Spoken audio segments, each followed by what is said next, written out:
Hello, বারবার call দিচ্ছেন কেন? আপনি জানেন না আজকে আমার বাসর রাত? আমি জানি আজকে তোমার বাসর রাত, কিন্তু আমি আমার নিজেকে সামলাতে পারছি না শারমিন। আমার খুব কষ্ট হচ্ছে, খুব কষ্ট হচ্ছে। কষ্ট হলেও কিছু করার নেই, মানিয়ে নিতে হবে। আমি যেরকমটা মানিয়ে নিয়েছি আপনি ওই রকমটা মানিয়ে নেন, ভালো হবে আমাদের জন্য। আমি তোমাকে চাই, আমি কি করে মানিয়ে নিব বলো? আমার আজকের রাতেও কি আপনার সাথে তর্কে যেতে হবে?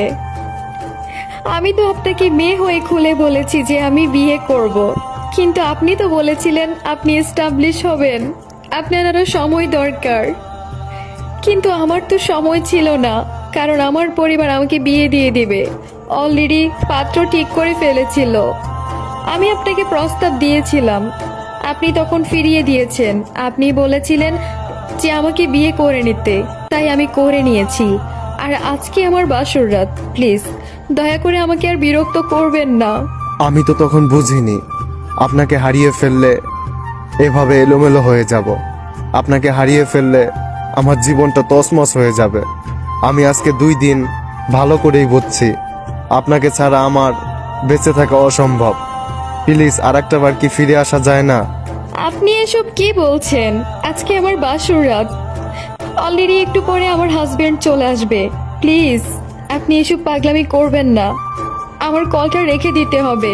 আপনি এসব পাগলামি করবেন না, নিজেকে মানিয়ে নেন, এবং কি আমার থেকে ভালো একটা মেয়ে পাবেন। আশা করব আপনি সবসময় ভালো থাকবেন, আর কিছু না। না শারমিন, না, আমার তোমাকেই লাগবে। আমি তোমাকে ছাড়া একটুও থাকতে পারবো না। তোমাকে হারিয়ে ফেলার পর তোমার মর্মটা বুঝতে পারছি। প্লিজ তুমি আর একটা বার ফিরে আসো।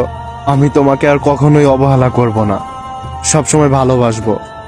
প্লিজ আর একটা বার ফিরে আসো আমার লাইফে। হারিয়ে ফেলার পর সবাই বুঝে। এখন আমি আপনার লাইফ থেকে হারিয়ে গিয়েছি, তাই এখন আপনি হাড়ে হাড়ে বুঝতেছেন যে আমি কি ছিলাম। আসলে কি জানেন, আমি অনেক বেশি ভালোবেসেছিলাম। আমি আপনাকে পেতে চেয়েছি, কিন্তু আপনি আমাকে পেতে চাননি, কারণ আপনি তখন বুঝেননি আমার মর্মটা। আর এখন আমি হারিয়ে যাওয়ার পর আপনি আমার মর্মটা বুঝেছেন। প্লিজ আমি আরেকবার বলছি যে আমার বিয়ে হয়ে গেছে, আমার হাজবেন্ড আছে, আর আজকে আমার বাসর রাত। আপনি প্লিজ এই পাগলামিগুলো না করে আপনি বাসায় যান। বাসায় গিয়ে আপনি নিজেকে ঠিক করেন এবং কি ভালো থাকবেন। প্লিজ আমাকে আর এগুলা বলবেন না। আমিও একটা রক্তে মাংস গড়া মেয়ে, আমার সহ্য করার ক্ষমতা দরকার আছে। এমনি তো আমি অনেক প্রেশারের মধ্যে আছি, তাই আমি চাচ্ছি না আপনি আমাকে বা আমার সংসার জীবনে কোনো সমস্যা করেন। ও, এটাই তোমার শেষ কথা? তাহলে তুমি ওই ছেলের সাথেই সংসার করবে? কেন, আমাকে তুমি ভালোবেসেছিলে না? আর এখন কেন আমি এত কষ্ট পাচ্ছি? 4 বছরের সম্পর্ক এক নিমেষেই তছনছ হয়ে গেল।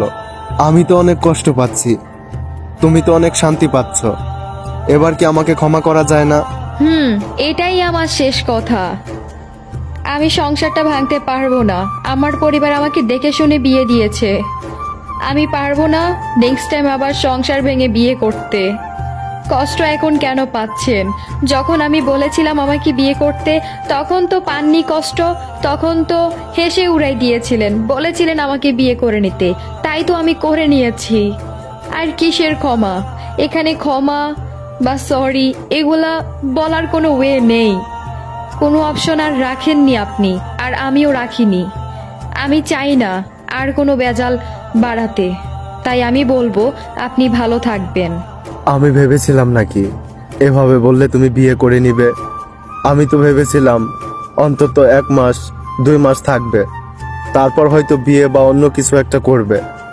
আমি তো ভাবিনি তুমি ডিরেক্টলি বিয়ে করে ফেলবে।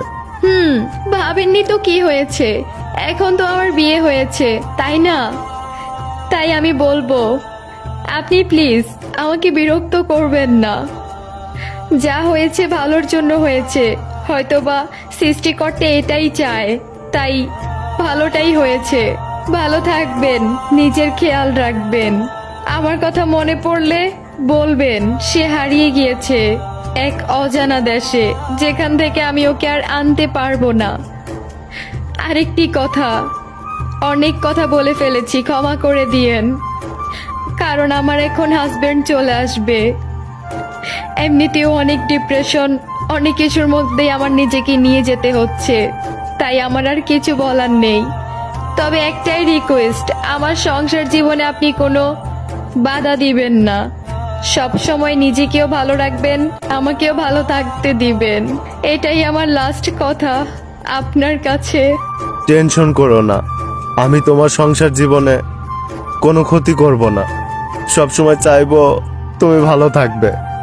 তোমার কথা মনে পড়লে হয়তো আমার অস্তিত্ব থাকবে না এই দুনিয়াতে। আমি চলে যাব এমন একটা দেশে যেখানে আমাকে কেউ খুঁজে পাবে না। ভালো থাকবে তুমি সব সময়। আর কখনো দেখা হবে না, আর কখনো হয়তোবা তোমার কথা শোনা হবে না। ভালো থাকবে তুমি। কলটা কেটে দিলে, কিছু বলার সুযোগ দিলে না। প্রিয়, আমি পরিস্থিতির শিকার। ভালো থেকো, ভুল বোঝো না আমায়।